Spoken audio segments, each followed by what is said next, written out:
In this video, we'll be transforming spreadsheets into dynamic knowledge bases so that we can gain deep insights easily through searchability, comparative analysis, and Q&A using natural language.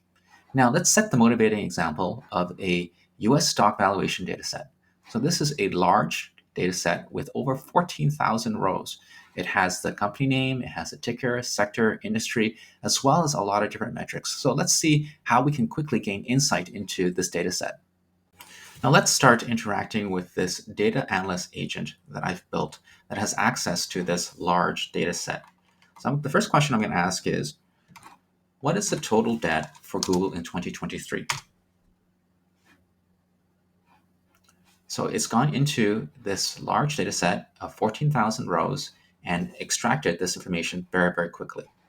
Now, the next question I'm going to do is, how does it compare with Apple in the same year? So comparative analysis that I'm using natural language to query this data set.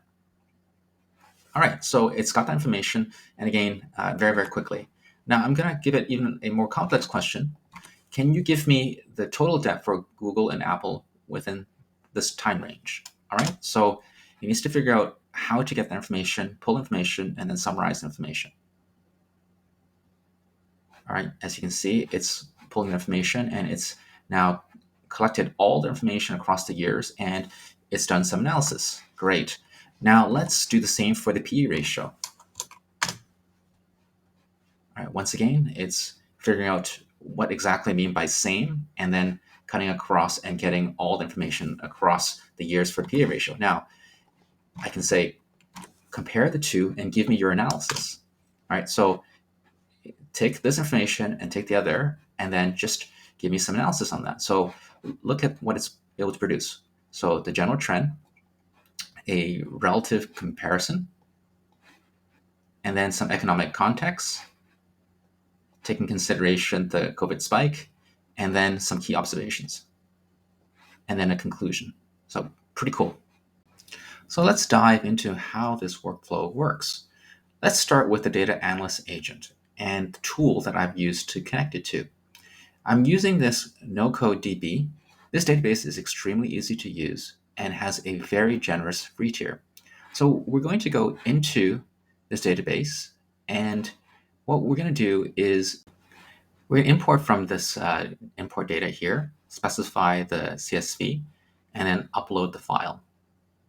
So I have the file here, and it has 14,000 rows. So we'll open that and then import. So it's going to take about a minute to import. And once it's imported, then I'm going to have a table that looks like this. Now that we know where the data is coming from this NocoDB that we've imported our spreadsheet into, and now the data analyst agent has access to it via the tool, let me just ask the original question. What was the total debt for Google in 2023? And let's walk through how this is working. So the first thing it's doing is getting access to the meta information. So this column names for the table, it's getting it from this first three nodes. So we'll walk through that in detail later, but it's getting information about the column names and making that available in the prompt. And then using that context and asking this question.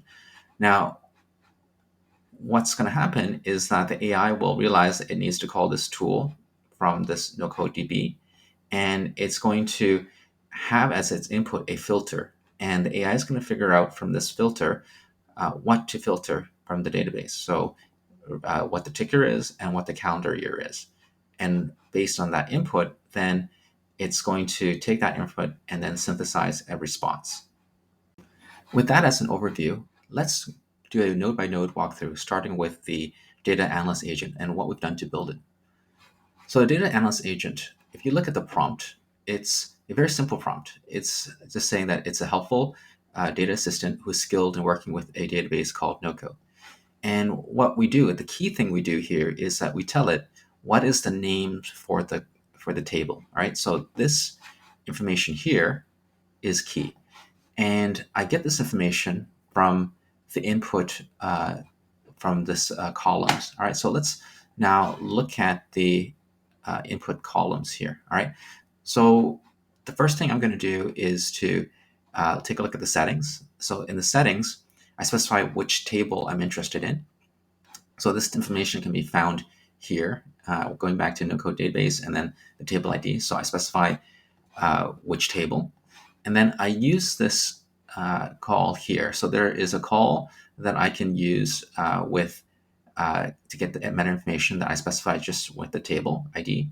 So this table ID will give me as the output all the information uh, about that table, including the column names, right? So then in here, in the extract columns, I just map the information and just get as the output the column names, right? So that's the key piece. Now, after I get that information, all I need to do is to hook up a tool, and this tool is a NocoDB tool that's already built into n8n. And I want to walk through this in a little more detail. So this is the secret here. This is the secret to how this workflow works. All right. So I'm in the tool here. There is an option that I can add called filter by formula. So this filter by formula, I'm going to drill down into the expression.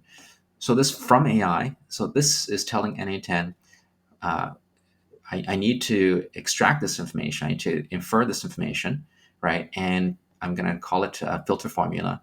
And this is the description, all right? So the description tells the AI, yes, what you need to do is to find a formula to do the filtering. And I give some examples. So for example, I want to use this form. So ticker is equal to, and then a name. And then this will filter for ticker column equal to this. So you're kind of teaching the AI what is the way that you want to express this filter. And then you can tell it also that to add more than one condition, you do it like this. Compound conditions can be expressed like this in this way. So this expression here is really, really important. And it actually is the key to making this work, because it tells it exactly how to filter and get the information.